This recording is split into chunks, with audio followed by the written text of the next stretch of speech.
신장이 완전히 고장나 버리게 되면 단 며칠도 생존할 수 없습니다. 쇼크사가 올 수도 있어요. 신장 기능이 조금이라도 떨어진다면 몸에서 느끼는 증상은 어마어마합니다. 계속 울렁거리고 어지럽고 입맛이 없게 되고요. 또 아무리 자도 졸리고 계속 피곤하게 됩니다. 모든 암을 평균 냈을 때 암 환자의 5년 평균 생존율은 70%예요. 말기 신장병이 암보다 더 위험할 수도 있다는 거예요. 신장 건강을 유지하는 데 도움이 되는 음식은 있을까요? 첫 번째는 그런데 콩팥은 이렇게 한 가지 음식만 먹으면 무조건 안 좋아요. 그래서 제가 드리고 싶은 말씀은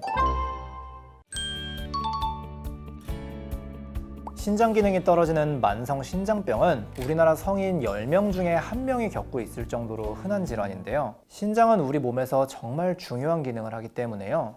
신장이 완전히 고장나 버리게 되면 단 며칠도 생존할 수 없습니다. 신장이 하는 기능을 쉽게 설명드리자면 정수기 필터 같은 거다 이렇게 말씀드릴 수 있어요. 우리가 밥을 먹으면 탄수화물, 단백질, 지방이 몸에 들어오잖아요. 이런 영양소들은 밖으로 배출되면 안 되기 때문에 신장에서 재흡수를 합니다. 반면에 우리가 활동하면서 만들어지는 요산이라던가 요소 같은 노폐물들은 그대로 배출을 해야 돼요. 그래서 한마디로 몸에 필요한 물질들은 다시 재흡수하고 불필요한 물질들은 배출하는 역할을 한다 이렇게 생각을 하시면 되는데요. 하루에 신장이 걸러내는 혈액의 양이 1800리터나 된다고 합니다. 이건 온몸에 있는 피가 하루에 360번이나 콩팥을 통과한다는 뜻이에요. 이렇게 많은 혈액을 걸러내고 있기 때문에 신장 기능이 조금이라도 떨어진다면 몸에서 느끼는 증상은 어마어마합니다. 일단 몸에 노폐물이 쌓이면서 계속 울렁거리고 어지럽고 입맛이 없게 되고요.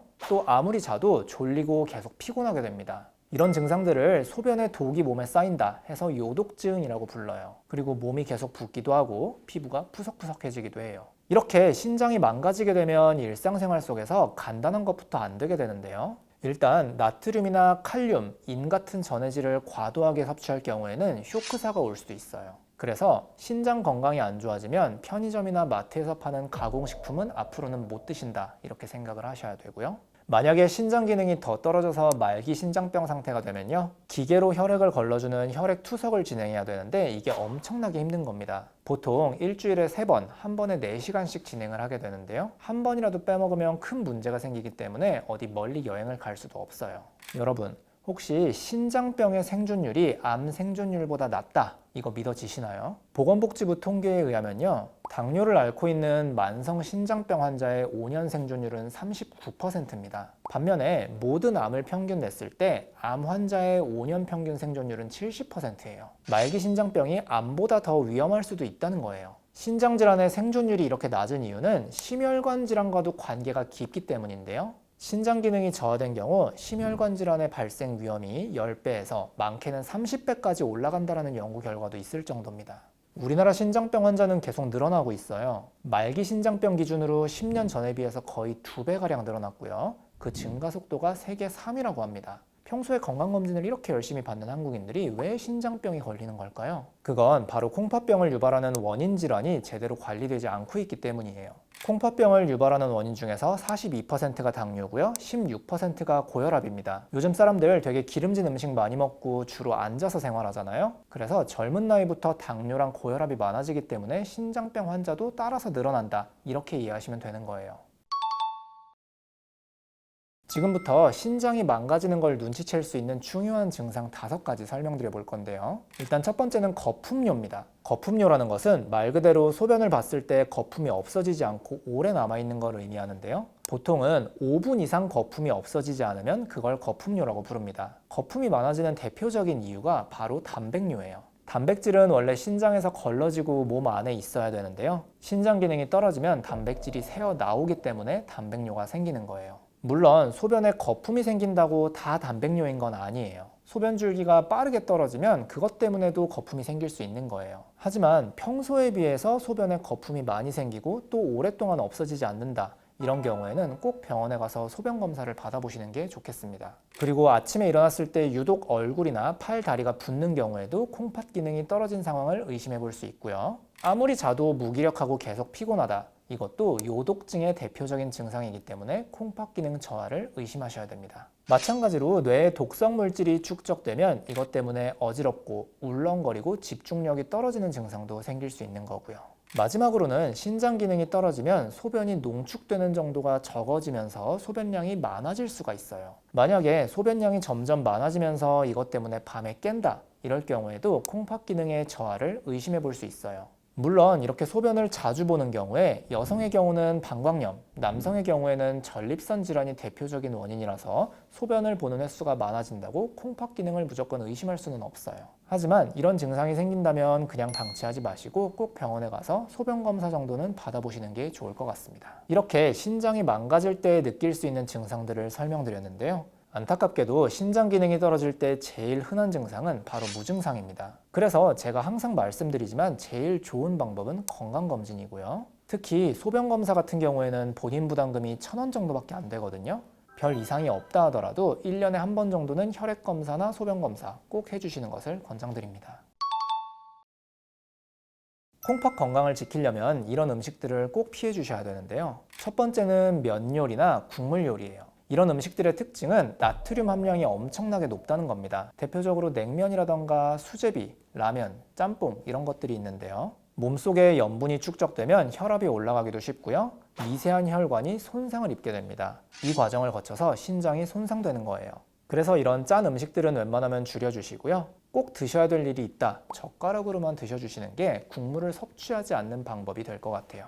신장에 안 좋은 두 번째 음식, 바로 가공식품이에요. 대표적으로는 햄이나 가공육, 콜라, 사이다, 과자 같은 게 있는데요. 이런 음식들의 특징은 인이라는 성분이 엄청나게 많이 함유되어 있다는 거예요. 신장이 안 좋은 사람들이 인을 과도하게 섭취하면 어떤 일이 생길까요? 인이 칼슘이랑 결합해서 혈관벽에 엉겨 붙게 되고요. 혈관벽이 딱딱해집니다. 고혈압이라던가 심혈관 질환의 위험이 높아지고요. 콩팥 기능도 함께 떨어질 수 있어요. 세 번째 신장에 안 좋은 음식, 바로 녹즙이나 생과일 주스예요. 왠지 야채나 과일을 많이 섭취할 수 있기 때문에 몸에 좋을 것 같기도 한데요. 하지만 과도하게 녹즙을 섭취하면 신장 기능 저하가 생길 수 있고 투석까지도 할 수 있다는 사실 들어보셨나요? 미국에서 발표된 환자 증례 하나를 소개드려 볼게요. 고혈압과 당뇨를 앓고 있는 68세 남자 환자가 있었다고 합니다. 이분은 건강해지고 싶어서 시금치, 케일, 아스파라거스 같은 걸 갈아서 만든 녹즙을 매일매일 드셨다고 하는데요. 하루에 900ml씩 6개월을 드셨다고 합니다. 과연 이 환자분 6개월 뒤에 건강해졌을까요?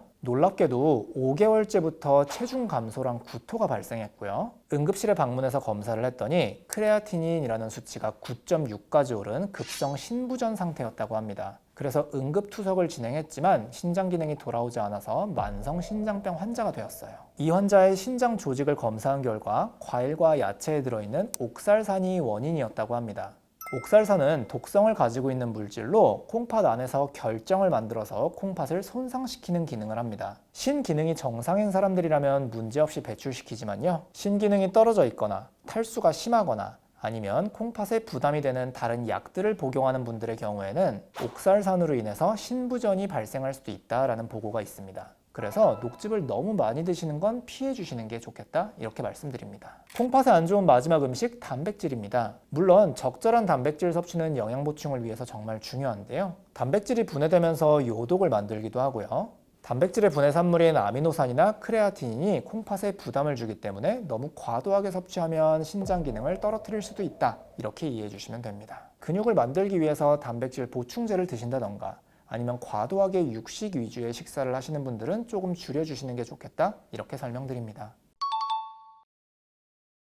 그럼 반대로 신장 건강을 유지하는 데 도움이 되는 음식은 있을까요? 첫 번째는 마늘이에요. 마늘에 들어있는 알리신이라는 성분이 중요한데요. 알리신은 강력한 항염증 작용 그리고 항산화 작용을 합니다. 그래서 신장에 있는 미세한 혈관들에 데미지가 축적되지 않도록 막아주는 효과가 있어요. 알리신의 효과에 대해서 진행된 동물 실험이 있는데요. 만성 신부전이 있는 생쥐에게 로살탄이라는 약과 알리신이라는 약을 투여해서 그 효과를 비교했습니다. 그 결과 알리신이 로살탄이라는 약과 거의 비슷한 정도로 만성 신부전의 진행을 억제하는 효과가 있더라, 이런 게 입증됐습니다. 그러니까 아침에 마늘 한 쪽씩 드시면 신장 건강을 지킬 수 있다는 이야기, 아예 근거가 없는 이야기는 아닌 것 같은데요. 속만 괜찮으시다면 생으로 마늘을 드시는 게 알리신의 함량이 제일 높아서 좋습니다. 신장에 좋은 두 번째 음식, 콩입니다. 콩에는 식물성 단백질, 불포화 지방산이 풍부하고요. 이소플라본, 파이토스테롤, 레시틴 같은 물질들이 풍부해서 항염증 작용, 항산화 작용이 아주 강합니다. 중국에서 27,000명을 대상으로 진행된 연구가 있는데요. 여기서는 하루에 섭취하는 콩을 50g씩 늘려갔을 때 만성 신질환의 발생 위험이 4%씩 떨어지더라. 이런 결과가 나왔고요. 미국에서 15,000명을 대상으로 진행된 다른 연구에서는요. 하루 중 섭취하는 단백질 중에서 콩이나 두부같이 식물성 단백질을 위주로 섭취하는 사람들이 만성 신부전으로 인한 사망 위험이 33% 낮아지더라. 이런 결과를 확인했습니다. 다음은 오메가3인데요. 오메가3는 몸속의 염증을 억제하는 효과가 있어서요. 천식이라던가 류마티스, 알러지, 암까지 예방하는 효과가 입증이 되어 있습니다. 그리고 오메가3는 신장 건강을 지키는 기능도 가지고 있는데요. 우리나라 카톨릭 관동대에서 86,000명을 대상으로 한 연구가 있습니다. 이 연구에서는 오메가3를 꾸준히 섭취한 사람들의 경우 만성 신질환의 발생 위험을 29%나 낮출 수 있다고 했습니다. 그리고 다른 연구에서는 12개국의 25,000명의 사람들을 대상으로 메타 분석을 진행했는데요. 해산물에서 추출한 오메가3를 꾸준히 섭취하는 경우에 만성 신질환의 위험을 감소시키고 신장 기능의 저하도 억제하더라. 이런 결과를 냈어요. 그런데 콩팥은 이렇게 한 가지 음식만 먹으면 무조건 안 좋아요. 그래서 제가 드리고 싶은 말씀은 콩팥의 나쁜 음식은 피해 주시고 나머지 음식은 골고루 드셔라. 이게 제일 좋은 방법인 겁니다. 신장이 안 좋아지신 분들은 정말 치료를 위해서 온갖 노력을 다하시는 경우가 많은데요. 그런데 그 중에서 잘못된 노력으로 오히려 콩팥 건강을 악화시키는 경우도 몇 번 봤어요. 그래서 이런 습관들은 좀 조심해 주시는 게 좋은데요. 첫 번째 잘못된 습관은 운동을 갑자기 과도하게 하는 겁니다. 콩팥 기능이 좋지 않은 사람들이 운동을 갑자기 과도하게 하면 혈압 변화가 엄청나게 생기면서요. 콩팥에 있는 미세한 혈관에 계속 타격이 생기면서 신장 기능이 더 떨어질 수도 있다라는 보고가 있습니다. 그리고 과도한 운동을 하면 횡문근 융해증이라는 질환이 생기기도 하는데 이게 콩팥에 엄청나게 위험합니다. 그래서 콩팥이 안 좋으신 분들이라면 운동량을 천천히 조금씩 올려주시는 게 아주 중요합니다. 두 번째 잘못된 습관, 바로 극단적인 저염식인데요. 하루 종일 먹는 모든 음식에서 소금을 아예 싹 뺀 채로 드시는 분들도 있는데요. 이것도 콩팥에 되게 위험합니다. 염분이 부족하게 되면 혈압이 떨어지면서 중요한 장기들로 피가 충분히 공급되지 못해요. 그래서 신장 기능이 오히려 떨어질 수도 있는 겁니다. 세 번째는 노폐물 배출을 위해서 사우나에 가서 땀을 많이 빼는 건데요. 사우나에 가서 땀을 계속 빼다 보면 탈수가 생기게 되고요. 또 혈관이 확장되고 혈액 공급이 잘 되지 않아서 신장 기능이 떨어질 수도 있다라는 보고가 있습니다. 마지막으로는 무분별한 약 섭취예요. 우리가 먹는 약 중에 대부분은 신장으로 배설이 되는데요. 그 중에서도 신장에 부담이 많이 되는 약들이 있어요. 대표적으로는 소염 진통제라던가 오구멘틴 같은 항생제, 아시클로버 같은 항바이러스제가 있습니다. 신장 기능이 안 좋으시다면 이런 약들은 주의해 주시는 게 좋겠습니다. 제가 항상 말씀드리지만 건강은 한번 잃어버리면 다시 원래대로 돌릴 수가 없어요. 콩팥도 마찬가지고요. 그래서 건강에 관심 많으신 우리 구독자 여러분들께서는요. 소변검사나 혈액검사 같은 건강검진 빼놓지 말고 꼭 챙겨주시길 권장드립니다.